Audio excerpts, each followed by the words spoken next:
This crop, sugarcane, has become the most important single product of Hawaii, the base from which today's Hawaii grew. The rise of the sugar plantations in Hawaii marked a significant turning point because it Americanized the Hawaiian economy, set the kingdom on the path to overthrow, and led the emergence of a new melting pot culture in modern Hawaii. Hawaii went through many economic changes throughout the 1800s.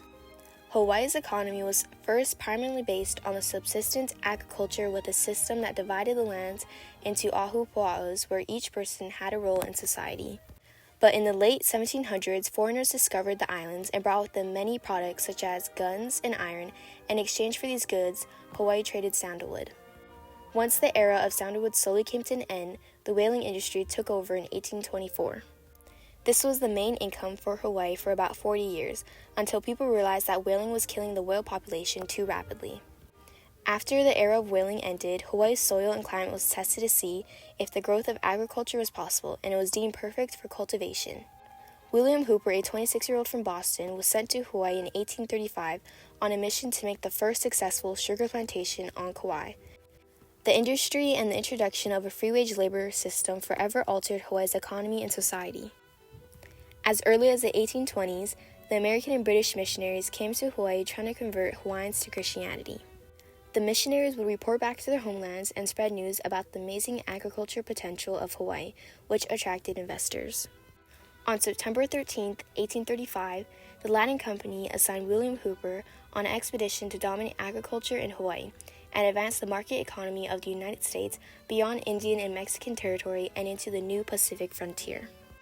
He obtained 980 acres of land for 50 years, and the goal for Hooper and many powerful American investors was to convert Hawaii into a more American society.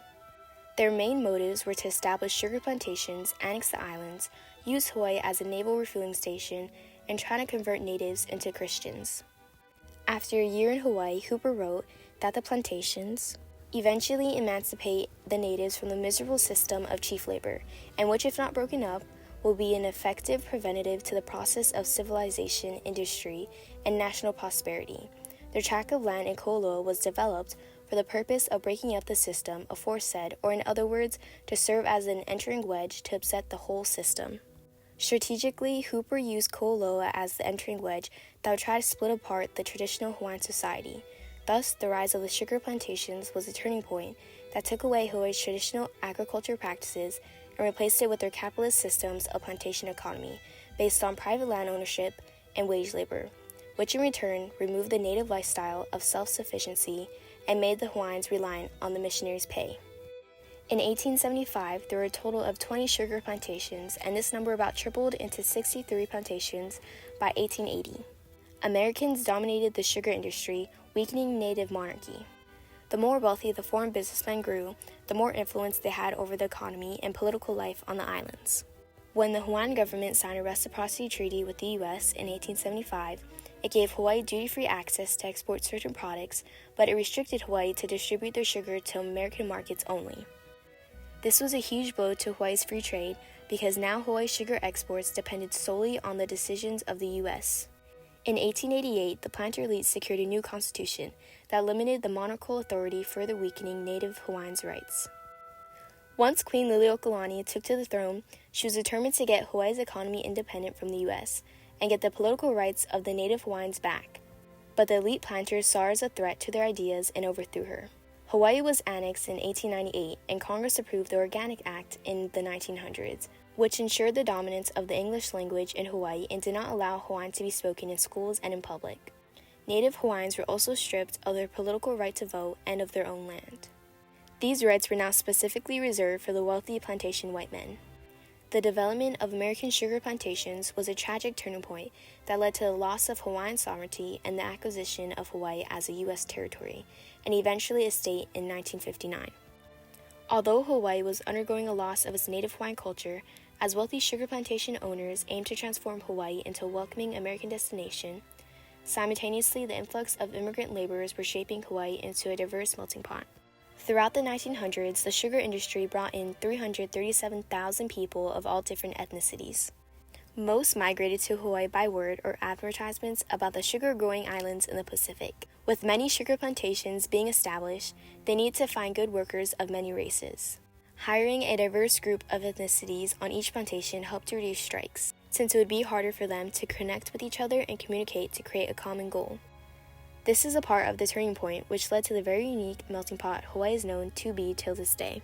It all started when William Hooper at first had 100% Hawaiian workers on his plantation. He provided them with labor money, housing, and a shop, but continuously they did not show their loyalty or respect to Hooper.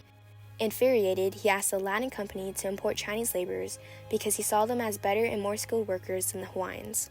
They were hard workers but also not reliable, since after the labor contracts were done, they either left Hawaii or moved elsewhere on the islands. After the population of Chinese grew rapidly, they brought Japanese laborers. Plantation owners were very cautious of strikes, so they kept adding more diversity to plantations to divide the working population. Many ethnicities were brought to Hawaii, such as Portuguese, Korean, African American, Chinese, Japanese, and Filipino laborers. In 1835, Native Hawaiians made up 97% of the population, but by 1932, the percentage of Hawaiians reduced to 16%. The diversity in sugar plantation workers all brought their own unique type of cultures and beliefs. Each ethnicity brought in their own type of holiday, food, and language. Chinese immigrants introduced Chinese New Year. In the Hawaiian Gazette in 1867, there were reports of the explosions of firecrackers throughout the day.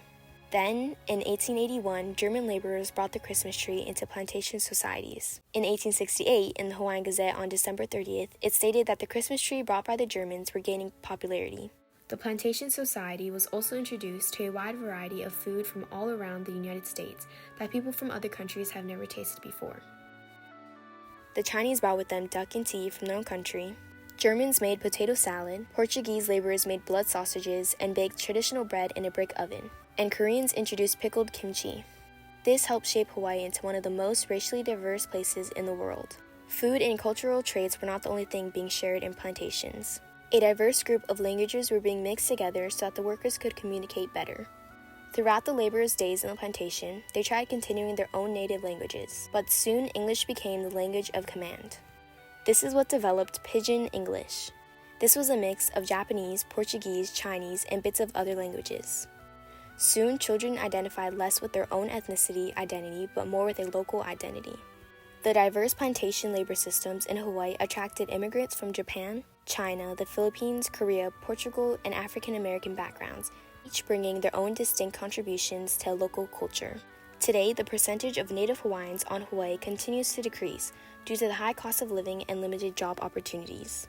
Tourism is the largest single source of private capital for Hawaii's economy, and both celebrates and stereotypes Hawaiian culture. Nonetheless, Hawaii remains one of the most ethnically and racially diverse states in the nation, and is a place where multiculturalism is viewed as a positive societal good. The rise of sugar plantations was a significant turning point that led to annexation and suppression of the expression of native traditions. But it also shaped Hawaii into a melting pot, encouraging openness to diversity and acceptance of blended cultures, making Hawaii unique unlike any other place in the world. Part Japanese, Hawaiian. Some of the boys are Filipinos, Portuguese, all kind of mix you meet here. They're all good people. My dad originally from Pacific Hill, in fact from the islands, both of them. My dad is Chinese, my mom is Hawaiian. They were born in Portugal. He's from the Philippines, from the town called Cebu. My mom is Portuguese and my father is a Filipino. I was born in Waikapu, Maui. I have a little Chinese somewhere or other. He came from Japan. On my mother's side, Indian, Puerto Rican, and Portuguese. We all get together, so I guess we all get along fine. We all work together in Hawaii. Nowhere else do so many races and cultures live, work, and prosper together in harmony.